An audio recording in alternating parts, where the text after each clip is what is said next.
Who can forget Dee C Lee's massive hit, See the Day? I want to hear this music. I've not heard this music in such a long time. Shut up! But although her career started earlier, it kicked off when she joined Wham. I kept trying to convince them they needed a female member in the band.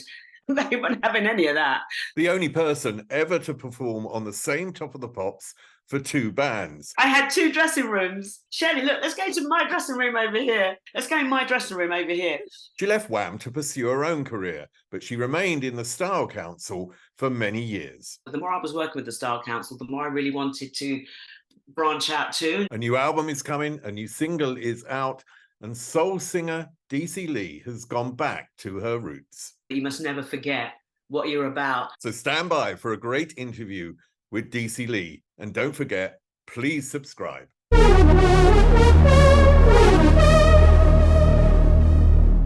Well, listen, Dee C Lee, I've had, to be honest, up till now, I've had an amazing day because I've had you on Spotify with all, you know, with everything that you've been involved with all day long and repetition. And I feel like I've been stroked and souled and, you know, this soulful voice, and it's been really lovely. So I just want to thank you for that. I could stop you there. But darling, thank you so much. You're so sweet. No, thank you. Really, honestly, you have no idea. It really means a lot to me. You know, I haven't done anything in a really long time, and I kind of forgot myself. You know, my kids were like, "Mom, you know, your voice," and it's really weird how you just forget, you know. And so to come back to it and listen to some of the old stuff and some of the new stuff, just to come back, just to listen to myself, I've become quite self-conscious because I feel that I've done such a good job without sounding my, you know, how you say, without sounding, blowing your own trumpet. But I now feel like, you know, I really want to make sure I keep it like that and even better. So I put a little pressure on myself, but it's not necessarily a bad thing.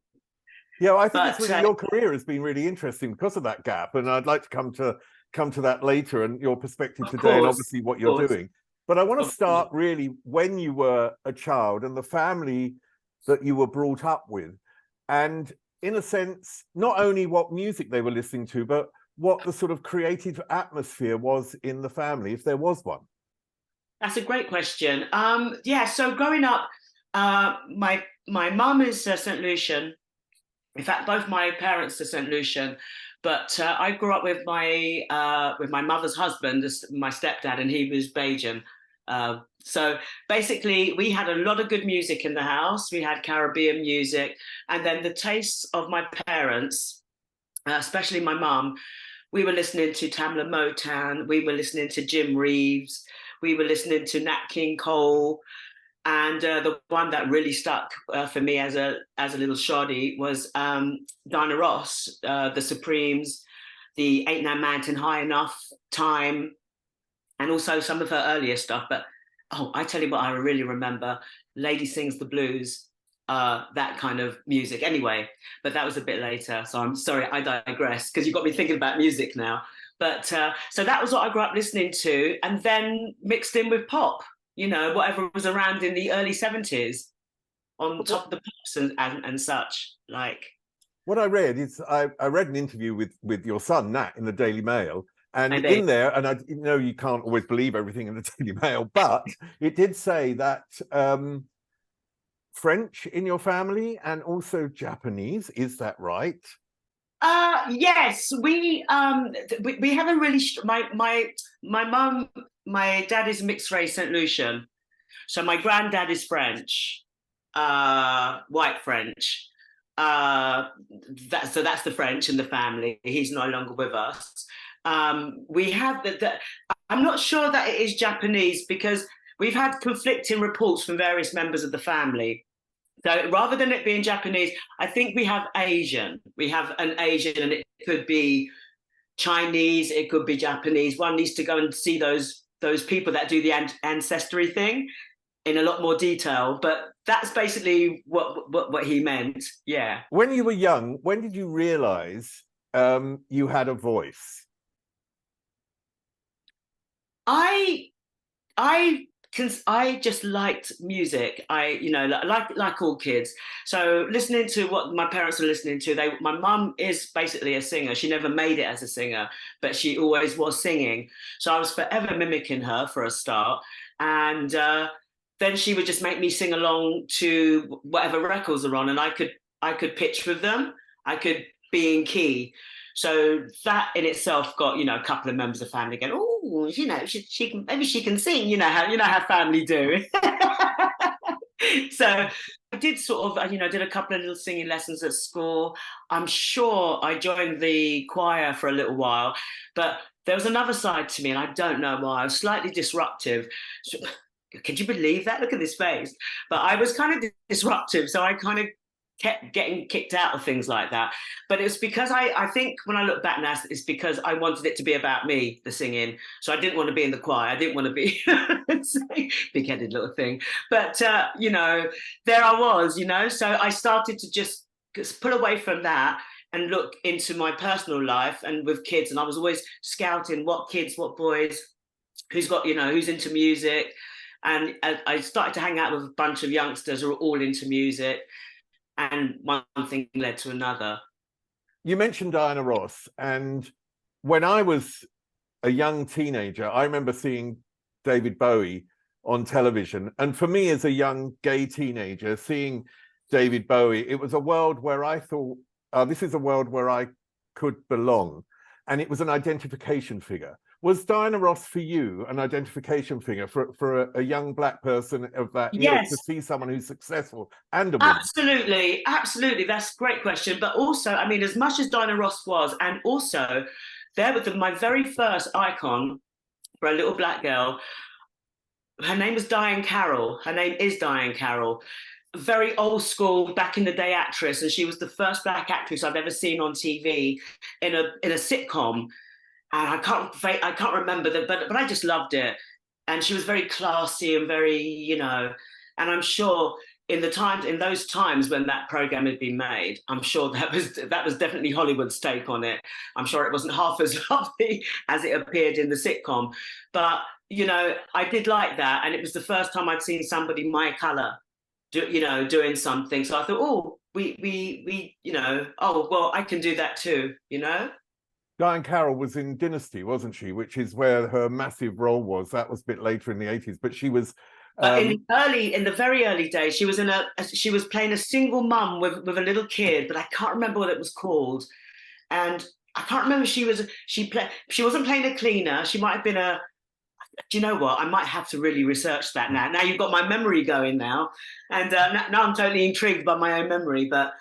Diane Carroll, definitely. She was my very first. And then after her was Diana Ross. For me, being a young gay teenager in that period, and then growing up through the late 70s and 80s into my adulthood, it was a shitty society. If you were gay, if you were Black, if you were a woman, there was so much misogyny around. Not that things have changed completely, but, that era was absolutely awful. So how was it to be a person of color growing up in that era?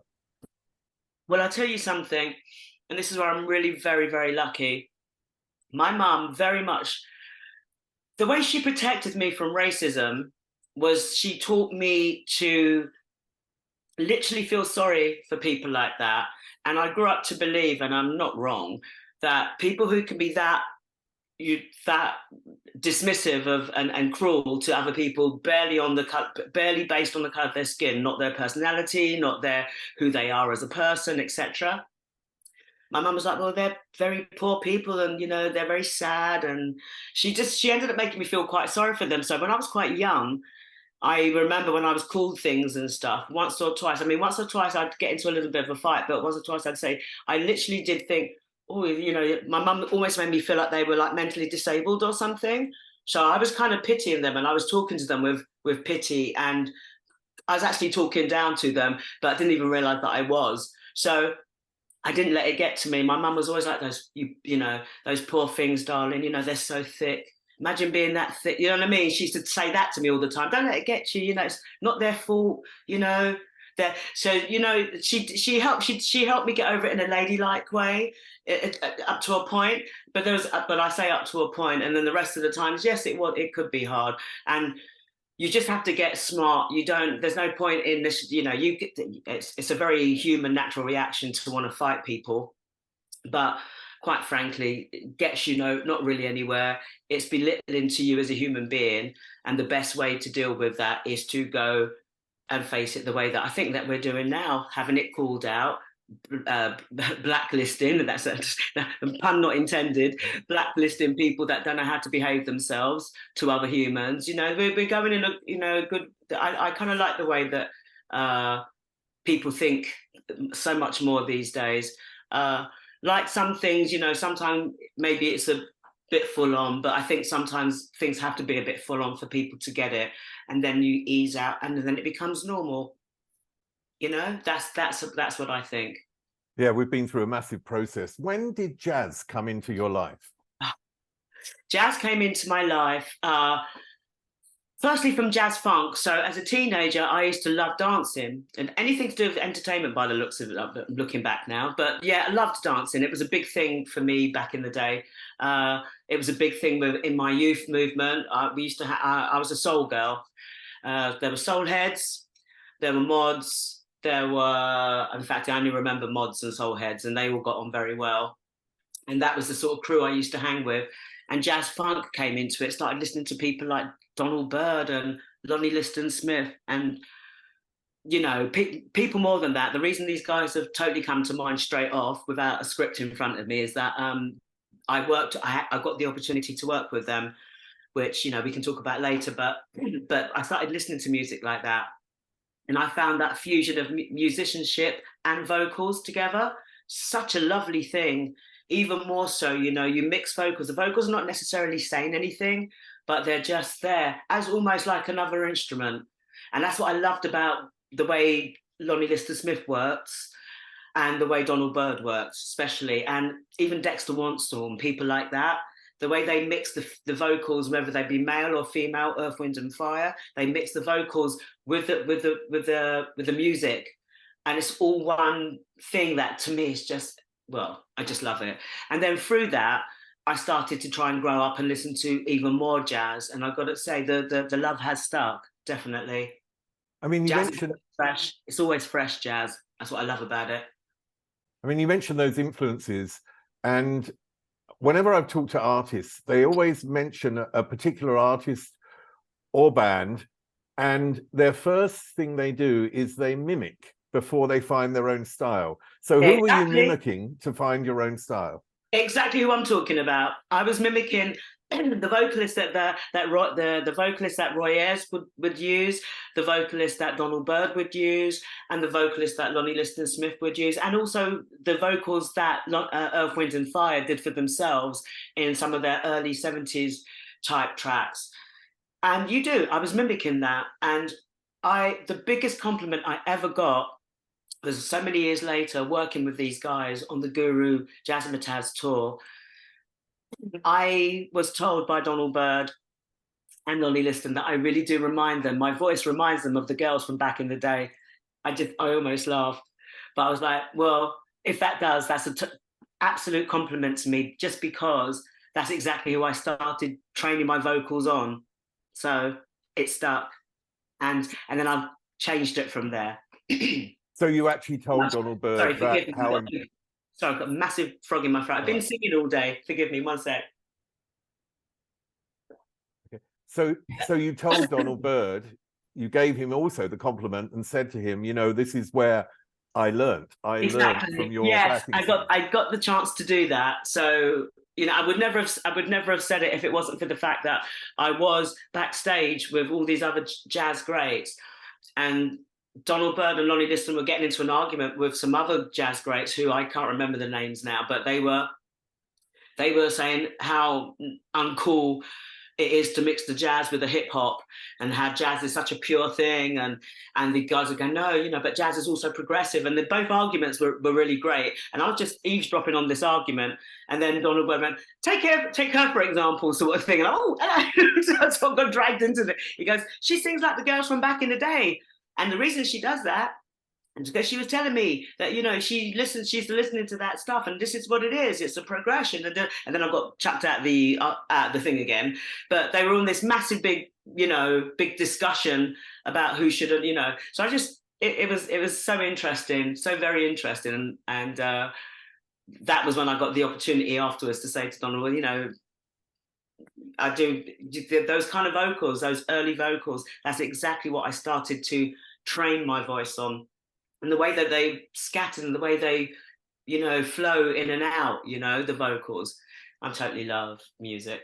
I can tell. I mean, there is a beautiful undulation to your voice when you say that as well. That's what I really noticed, that this sort of flow that you have, this thing within your voice. So it's like not just the song, but then within that, there's another level to it. I almost like to think, you sounded, you know, I mean, I'm not, you know, I'm not one of the very best singers at all. I know that, but I kind of like to think I'm using my vocals, even though I'm singing words. I like to think I'm using it the way, I don't know, a saxophonist would do something, or even a guitarist would do something. So sometimes I make my vocals do these approach a note the way that maybe a guitar might approach it, or the way a saxophonist might approach it. Do you know what I mean? Whether or not it actually does that, that's what I think in my head, and then whatever notes come out. And so far it seems to be working. Now, as a teenager, you were growing up at the start of this Brit Funk era. That's right.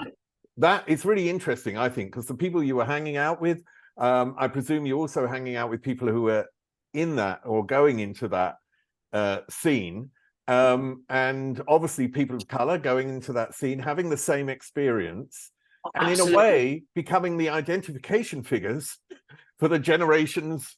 Yeah, after. thank you. I mean, it was a big deal to us, and you're talking about guys like Light of the World and Central Line. Yes, of course I was hanging out with all those guys. They couldn't get rid of me. You remember when I talked to you about starting to find like-minded kids making music? Somehow I got directed in all these guys' direction, and I was there like a pain in their butt. You know what I mean? I was really there, just hanging around, picking up what they were doing, being really amazed that they could do the riffs, you know, the bass riff that we've just heard on an Earth, Wind and Fire or something like that. And I'd be hanging out. That didn't seem like any time had passed at all. So I went for a stage of literally not even sleeping at night, just being up in the studio at night, going home, getting literally a couple of hours sleep, and going off to work. You know, because I started work quite young. As I said, I was a bit of a tearaway, so I had to leave school quite early. So I had to grow up very early. So I was working by the time I was about 15, but I couldn't wait to get out of school because I wanted to get to singing. I needed to be free to find my way to start singing. Have you ever identified where your drive may have come from, whether there was a specific event in your childhood? Because a lot of people have, and I'm going to use this term loosely because there's big trauma and there's just trauma. The first day at school is a trauma. Do you know what I mean? Yes, And sometimes things happen in your childhood and it's a trigger for you to get pushed and go to an area where in a sense you get compensation for whatever happened in the past, the compensation maybe being loved, which I think is why I ended up on MTV and yes. You know, and all this sort of stuff. But do you think there was an event that triggered you? I do, and I've got to say, I think your questions are really, really on the ball. You're a very good interviewer. I like your questions. And to go back to what you just asked me, most definitely. I'm now literally recognizing, because I see it in other people, everybody that has some sort of a talent and does very well, there tends to be something that kind of pushed you.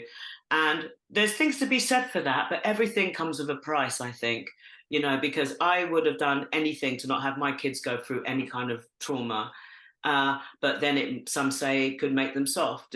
But you know what? I'd rather that than ever have. I think any parent would not willingly, even though you know it might toughen them up or whatever, you never want to put your kids through something terrible, especially if you've been through it yourself. So yes, there's definitely something to be said for that. Definitely. My father never really had anything to do with me when I was a young child, and he didn't want a third child, didn't really show me any love because I was the reason he had to stay in the marriage. Right. In that sense, because of that era. Yes, so I can imagine. because I didn't get that love, I think I looked for love, Can you tell me what that event may have been, if you want to share it? I can't share the event with you, but what I will tell you is that it definitely was the singing and getting, how you say, getting praise for the singing before I was even professional, just singing for the family, singing for friends, you know, that would always make me the center of attention. And that seemed to become quite a big thing for me. And it was my validation, because I think without that, what I went through, I could have been one of those kids who might not have been here. So, yeah. So okay. I think it was definitely my thing to keep going. And I definitely, all my emotions and pain and whatever would always melt away, and I'd forget about it when I was singing. So yeah. So singing takes me somewhere else, still does. And if the day it stops doing that, I won't be doing it.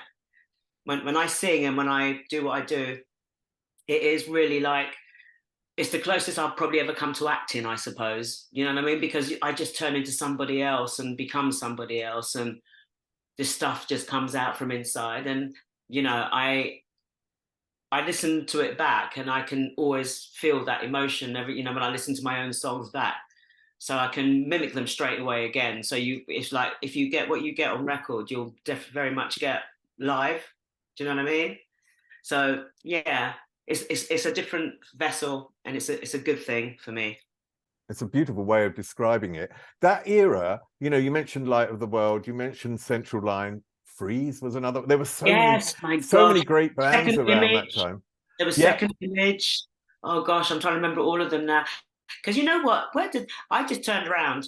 I just turned around and suddenly I'm this age, and all this stuff is all ages ago. What the hell? I just keep going, what?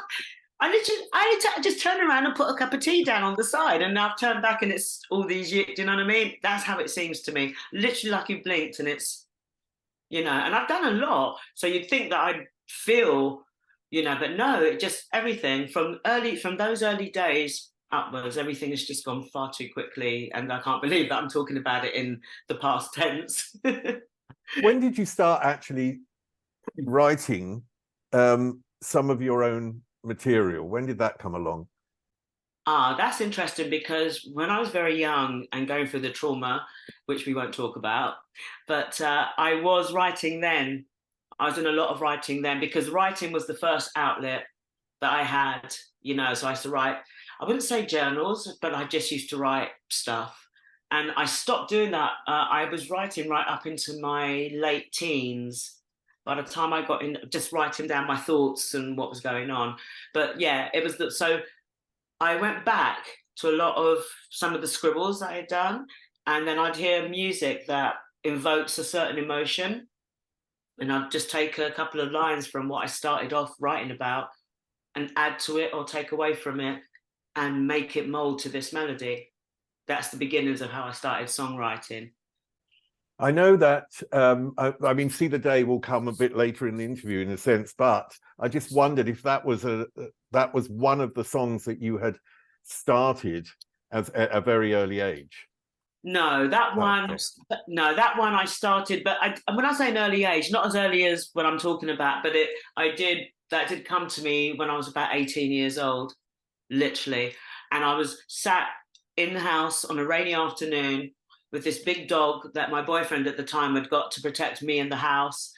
And I was in front of my own dog. So I remember the dog was sat outside because it was bigger than me. And I was just looking out the window. Then this black and white film came on, and I swear to you, I cannot remember what it was. I wasn't really watching it, but the gist of the story was somebody being in love with someone who didn't even notice them. That triggered See the Day. Yeah, I mean, I'm going to read the first lines to it because it really is like an amazing poem. I just loved it. Because when you look at me, tell me what you see. Yeah. Do you see no love at all? Or do you see me in what you always see in every girl that you fall for? I will show you how love is meant to be. Just watch and learn and listen to me. And for me, it's, you know, because I thought maybe you've written that at a very young age. For me, that's such a grown up and developed person. Yes. About writing this about I was love. about 18 and I don't know what the hell I was thinking about, but it just came to me like that and triggered by this film.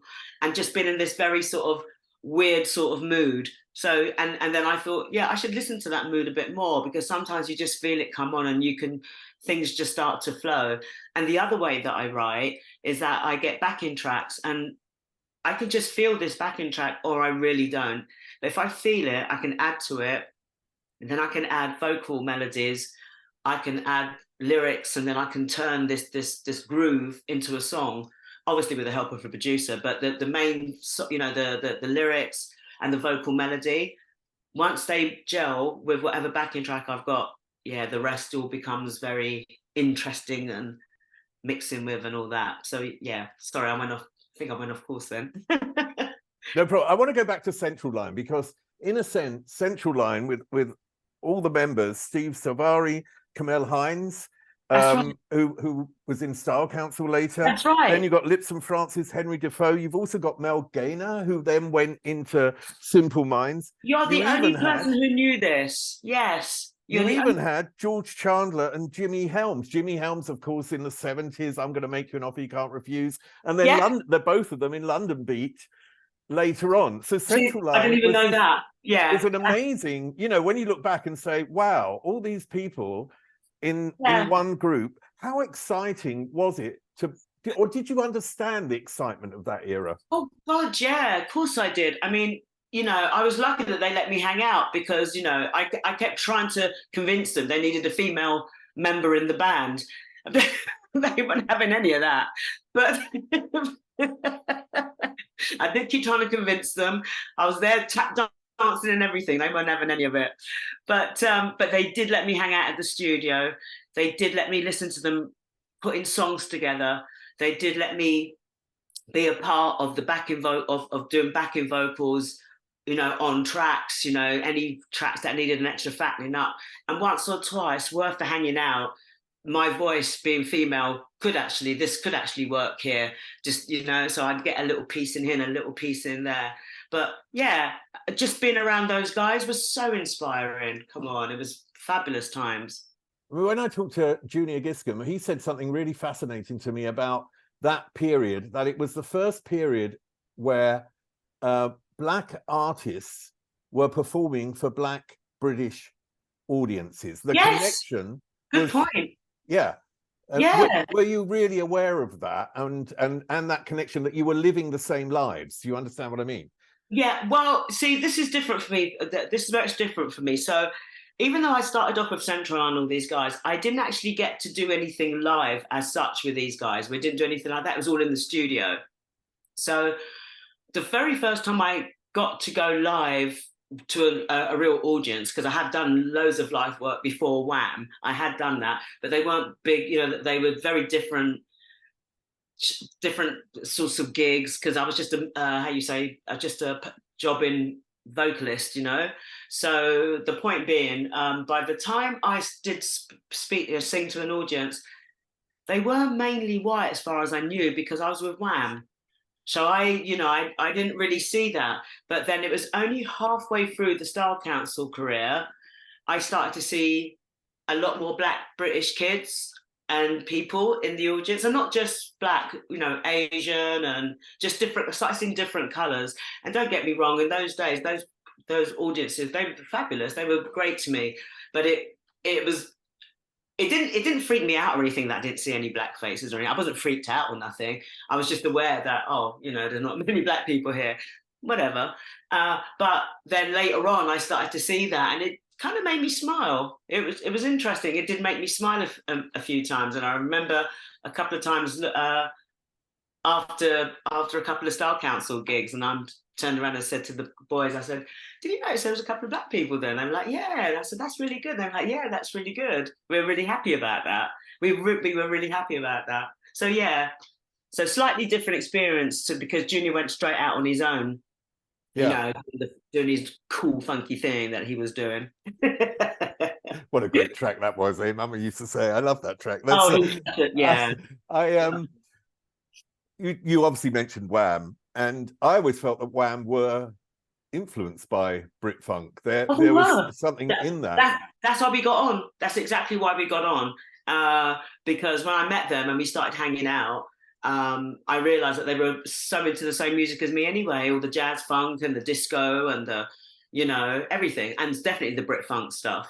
So when I told them that I, you know, got my vocals on a couple of Central Line things, I was like, no, yeah, that makes me look really pretty cool. Also helped me get the job. So who Yeah. introduced you to George and Andrew?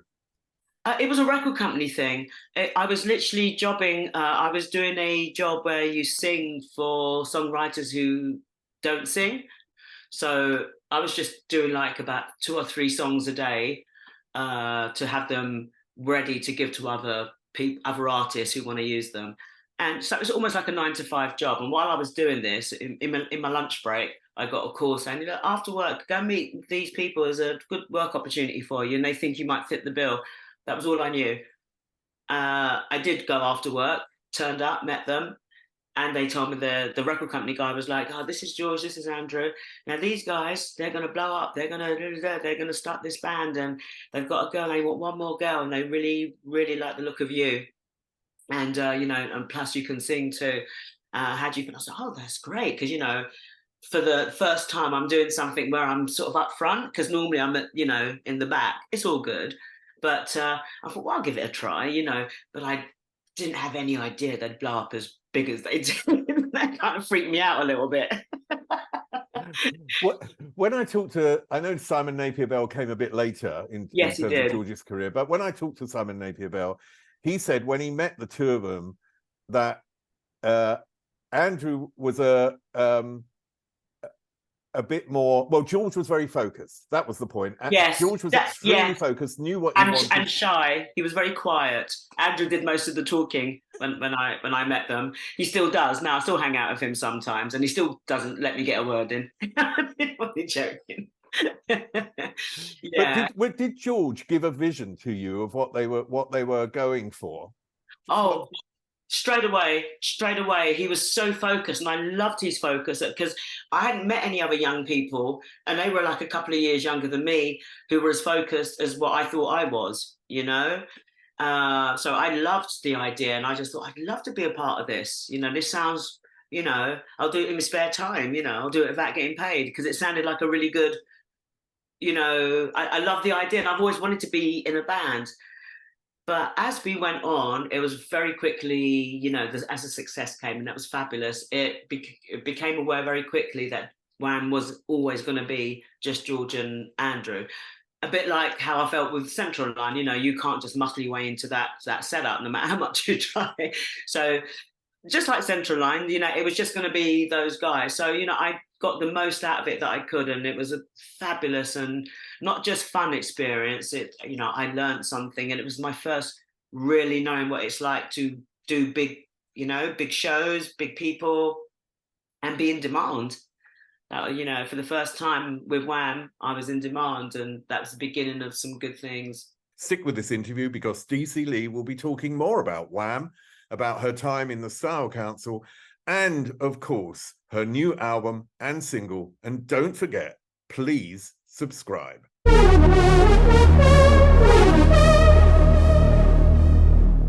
Did you feel that you maybe swallowed up in it, and that's why you actually decided to leave, because it became too much in a sense, and you're typecast? Yeah, it wasn't so much that. I wouldn't have minded that, but I wasn't a part of the band. It was becoming a bigger and bigger thing. And the only way I can describe it is like I suddenly felt like either a soap actor or a Bond girl. You know, you're doing the same part all the time, and then you might get elbowed, and you've now stuck with this image, and you might, you know, and my image, I got so much more to me than that. This is just one side of me working with Wham, and I'm happy to give them this side, but I didn't want to stay just showing this side and not being able to grow. So I knew that even though I wasn't a part of the band, and I was you know, like regular session, I knew it was going to come to an end, you know, at some stage. Every time they got success, I could see that original early setup was starting to, you know, come away. And, you know, that's what progress is. You know, when we meet people, we always think about, or often think about, what we learned from that person.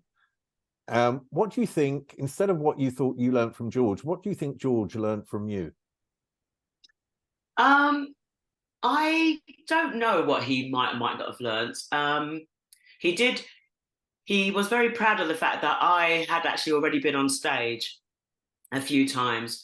So I think because he was incredibly shy, and I think we had chats about what you do when you're on stage and what you don't. And I said, I don't know what it is, but you just turn yourself into somebody else, and you're a performer, and you just, just be yourself and give yourself, or give a version of yourself. And if you believe in whatever it is you're behind, that it will come to you naturally anyway. I remember telling him, because he was so incredibly shy, bless him.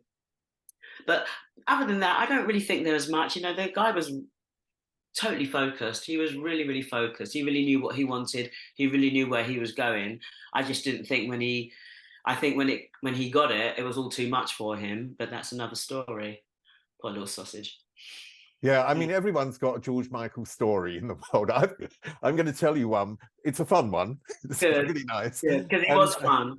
Yeah, no, I mean, I've got a few. Some of them are really weird, but one of them is brilliant. And it was like, a friend of mine told me this, that she was in the WAG club where you used to go, where I went a few times, where George used to go. And her friend turned up, this guy, and he said, "You won't believe who I've just seen on the street." And she said, "Well, who?" He said, "George Michael." And he's singing Careless Whisper at the top of his voice, walking down the street. And he's a bit tipsy. And friend went, might have had a little wee dram or two, he might have. And his friend said to this guy, "Oh, don't talk shit," So, and then George walked in. You know what I mean? That moment, she said, "Don't talk shit." So I love the idea. This vision so down of to George earth, singing his own song at the top of his voice, walking down the street. He loved his music, and he was very, very down to earth. And I could so imagine him singing his head off, walking down the street. And I mean, we used to have such good times at the WAG Club anyway. They were such good days. Such good days. I mean, that was also connected, wasn't it? Musically, Blue Rondo a la Turk, and you know what I mean? It was the Chris Sullivan, of course, and all those connections to the DJs from the Brit Funk, from all those things came together in certain clubs, in certain pockets in London. Yeah, I've always had a thing for the DJs of London, and not just London, just some of just where you had to know where to be, but the DJs were always so good.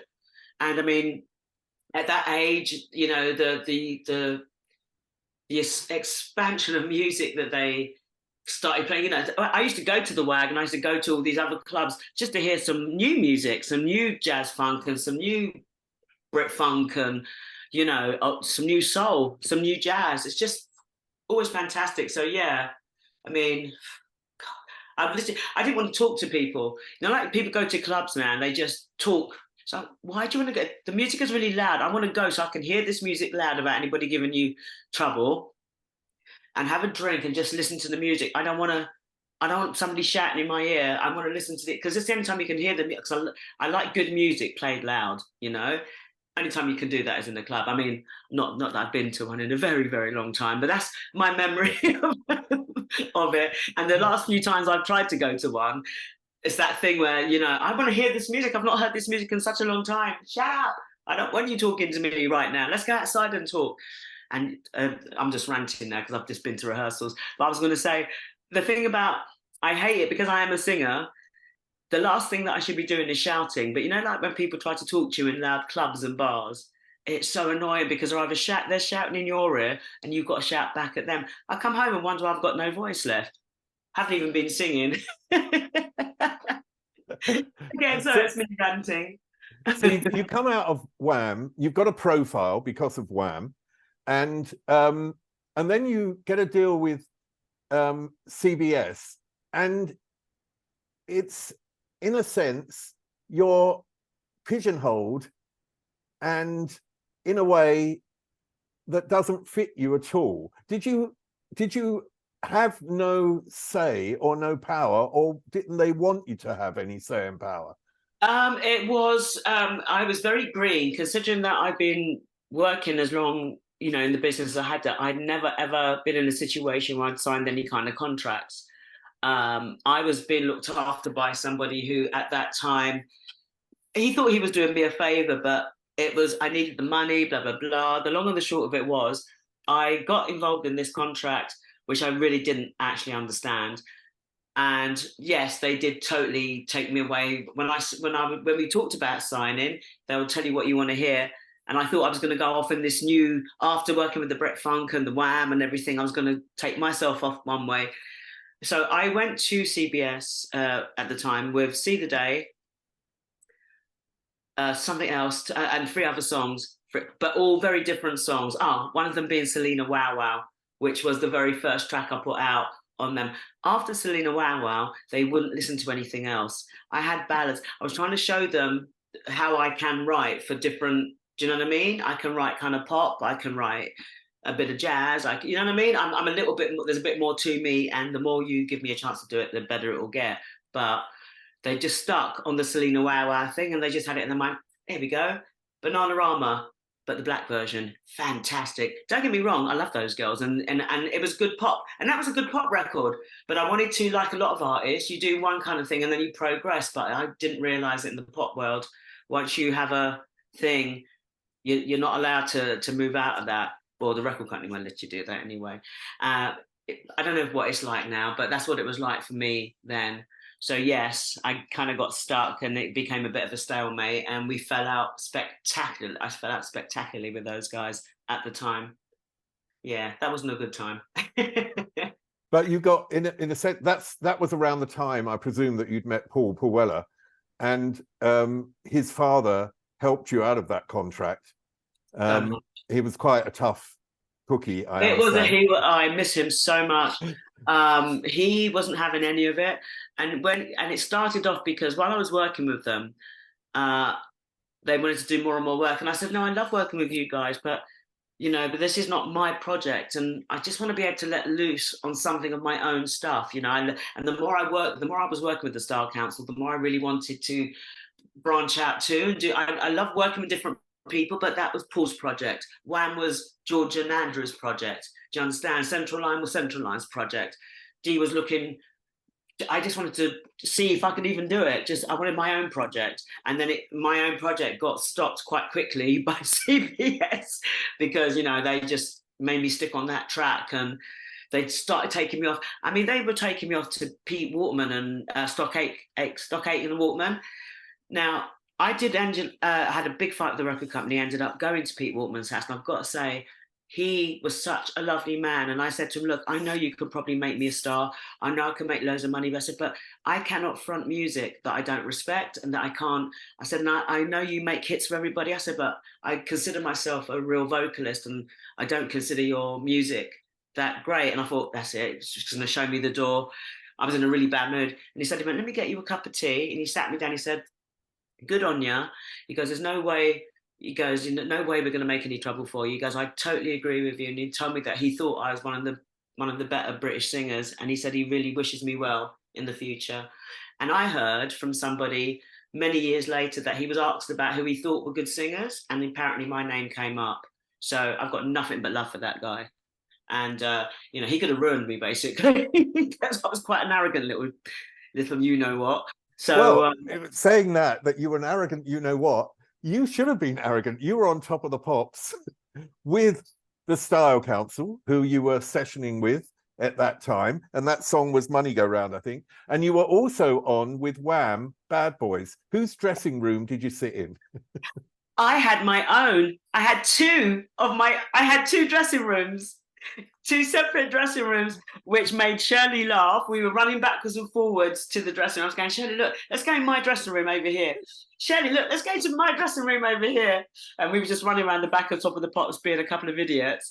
And I was just showing off and just making everybody in the both bands laugh. And I was going, who do I sit with at break time? So we had to sit together. Did you have a different outfit for each one? Yeah. I had to run off and change outfits for the Wham thing, and then go back and change for the whatever it was I was doing with the Style Council at that time. They were such funny days. And like when you just think to yourself, I was like, wow, my luck is so strange because, when I was a kid, really wanted to be on Top of the Pops. Then I got on Top of the Pops. Then I got on Top of the Pops twice with 2 bands at the same time. and I made kind of history. That is actually the fact that people do. They use it as a quiz question sometimes, you know, like these general knowledge things.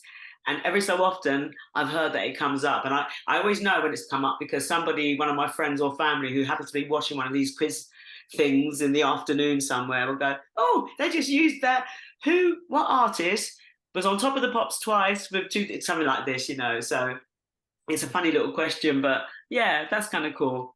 I mean, obviously you were in a relationship with Paul, you got married to him later, but I just wondered, in terms of, you mentioned that you were quite green, and I wondered how much of a guide he became also for the business, because obviously, you know, he's someone who is, again, a little bit like George, I would say, completely oh clear, gosh, yeah, knows where he's going, and always developing.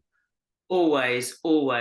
Well, he was so much more sharing, and I really got my real musical upbringing and training, if you like, and stage presence, even, if you like, from working with the Style Council, because I got a lot of time to develop that.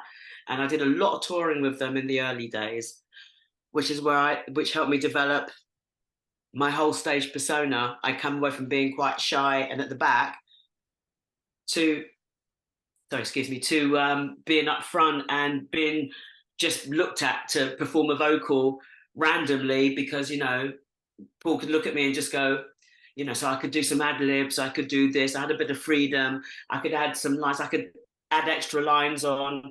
Sometimes I would just back him up, that we might not have done it recorded, but live, it might just sound better that I back him up on this. So yeah, I sort of learnt my chops, as they say, working with the Style Council. In fact, a lot of us did. I mean, Paul was already quite, you know, already very, very accomplished, but he was growing up too musically, and still is and still does. I mean, you know, still making the most fabulous music, and he is one of the most prolific and fabulous songwriters I've ever, and I'm not just saying it because I was married to him, but it's true, you know. And yeah. He's written some of the most beautiful songs I know. ever written. So I want to come to See the Day. Sorry. That you shouldn't be allowed to be that talented. It shouldn't be allowed. I want to come to See the Day, because then I think it was in 1985 that it became a hit, and it was a massive hit. It was sort of a timeless epic. It wasn't a song of its era, and it wasn't a song of any era, in a sense. It was no, that's right. Yeah. Epic. Yeah, it was to do with the fact that when they added the strings, I think the strings that they added just really gave it that timeless sort of, you know, but before it was recorded, I had been performing it quite a lot with the Style Council, because John Weller and Paul Weller, they heard it, and I went, oh, we've got to put this in the set. We had songs like Paris Match and the Woman's Song, and so See the Day just fitted in. So we were doing it acoustically, and it just went down ever so well. So when we got back, and I said, I really want to do something about John Weller, and John Weller went, well, I couldn't say over camera what he said. I'll do the clean version of what he said. He said, babe, we're going to go and do it ourselves then. They can get lost. And he obviously really didn't talk like that at all. If you ever met him, you know how much I'm lying. But he did it. We got our own money. We don't need you to do it. We're just going to do it. And we just recorded it in Solid Bond, and we got the strings in, and I was just totally blown away. And I was sat there in the big studio with this big orchestra, and I was singing them. I'm going, what? It goes, do you ever see the day? And I had to keep singing it to them, and then they just started going, dip, dip, dip, dip. I was, that was so beautiful. I nearly fell off my chair. Honestly, I had to go out the room, calm myself down, and then come back in, because they were all professionals, all with the strings, but it sounded so beautiful. For the first time hearing your creation, you know, I'd already got the had all that, and that's already gorgeous, and that on its own was lovely. But man, when those guys put those strings on, well, you know, because my own song with the strings on like that still gives me goosebumps. It really does. So, and I'm so proud of that song. So proud of it. Did you feel all the I'm going to use the word pain, but all the things that you'd gone through with this song, and also being a session singer, being in a sense in the shadow of always other people, and them having the main success, that this was something where you could sit back and go, hey, I did it. Definitely. And I've never had so far anything do as well, chart wise, if you like, than this particular, just this one song, not the album, not anything. But hey, it's all good. Do you know what I mean?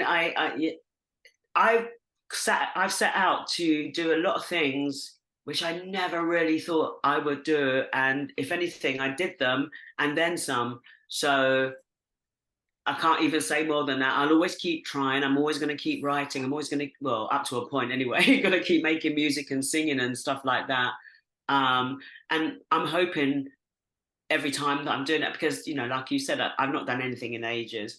So coming from See the Day to what you're going to hear, and what you're going to hear in this new stuff that's coming out, and take it you've heard what I put out as a single. Yeah. So yeah, I'm tell me how that came about, because that, in a sense, it was a sort of lockdown gift, let's call it.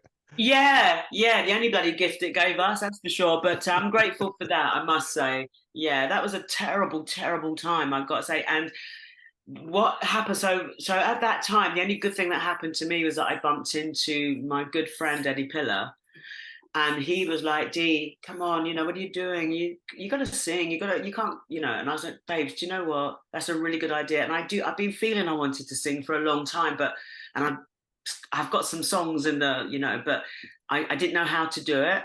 I wasn't sure how to get out there, and I haven't got the energy to do all the self-promotion and all that. I do need a label or somebody working with me. So it was like a godsend. And I said, if you're serious, do it. Let's do it.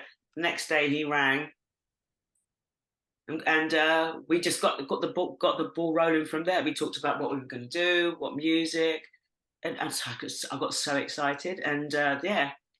And, the two tracks I've heard feel really like what is really you, what you've been into, what is really you. It's obviously on Pillar's label, Acid Jazz Records.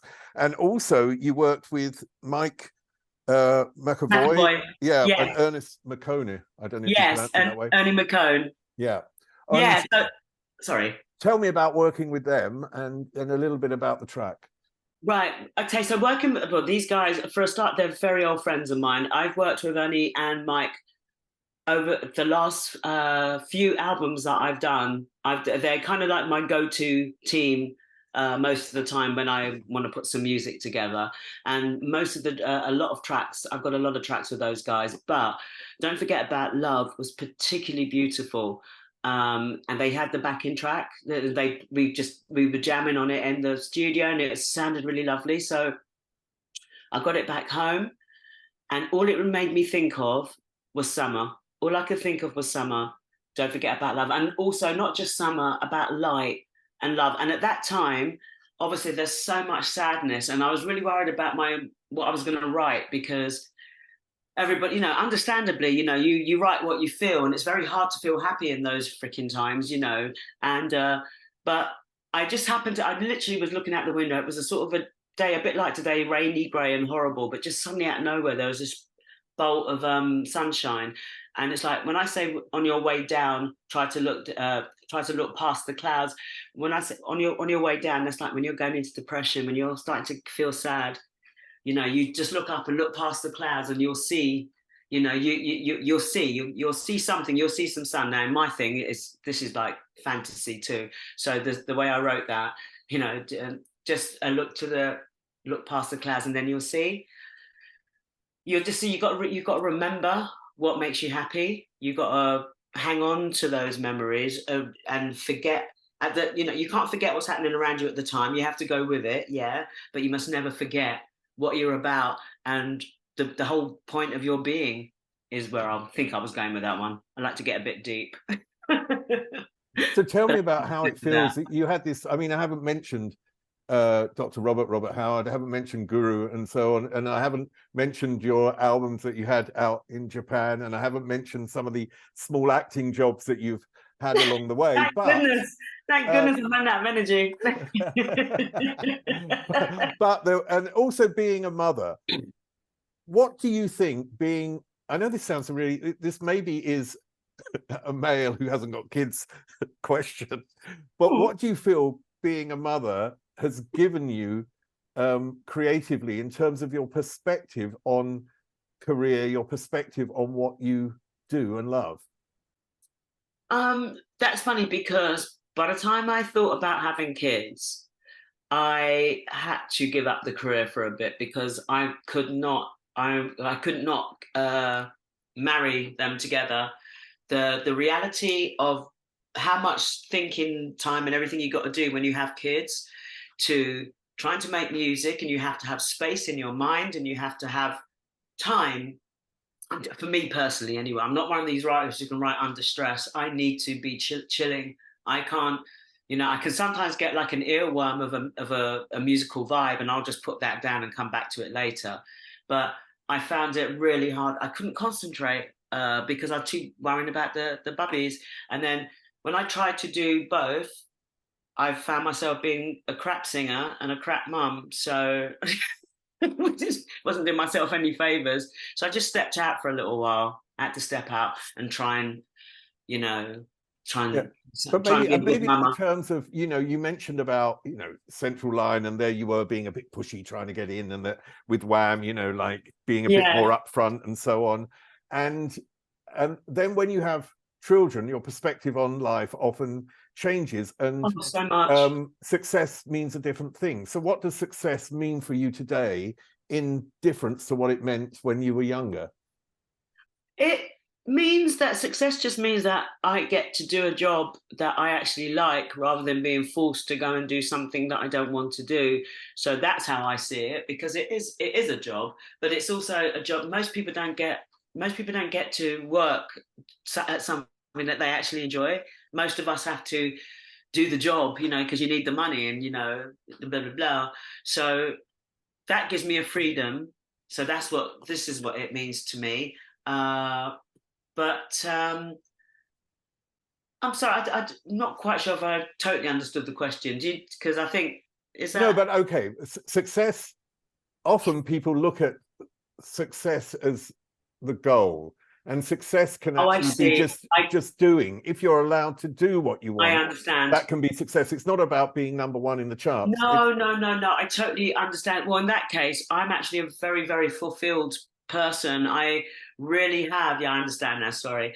I really, really feel very happy with. I've done everything in my career that I've wanted to do. I have actually done everything I wanted to do. I don't want to just sit around. There's nothing else I really enjoy other than my kids, my friends and family. I like a nice food. I like eating out, love a holiday, love a bit of sunshine. But other than that, I'm quite boring, and I really just like music, and I like making music.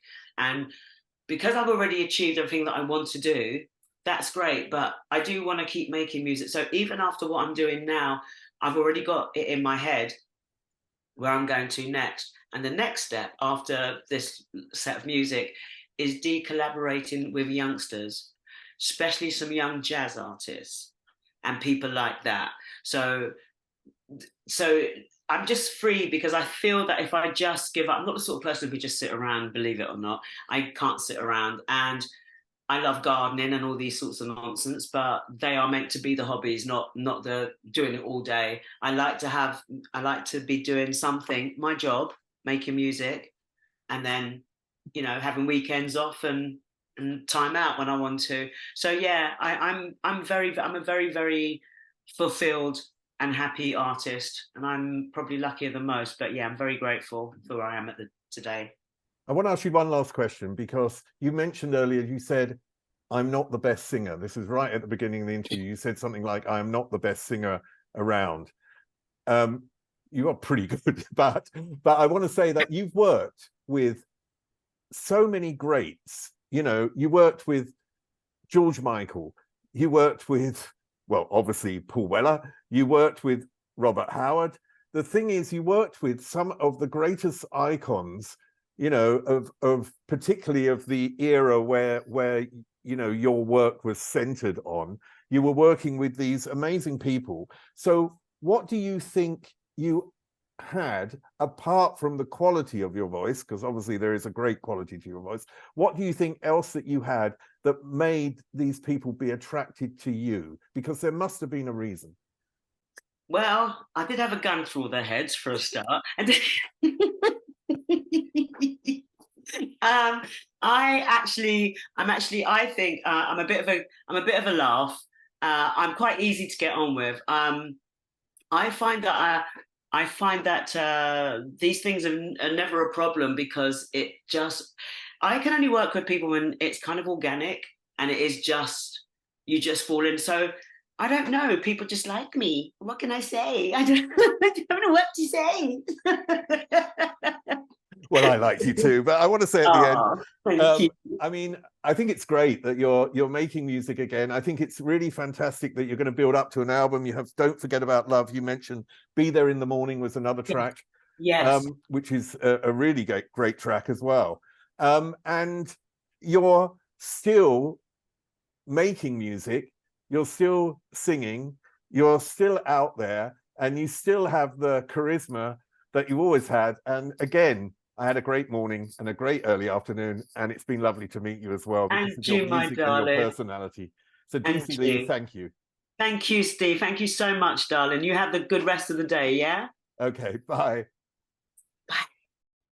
Up there is an interview I recommend. Down there is where you can find all the podcast interviews, and here is where you can connect.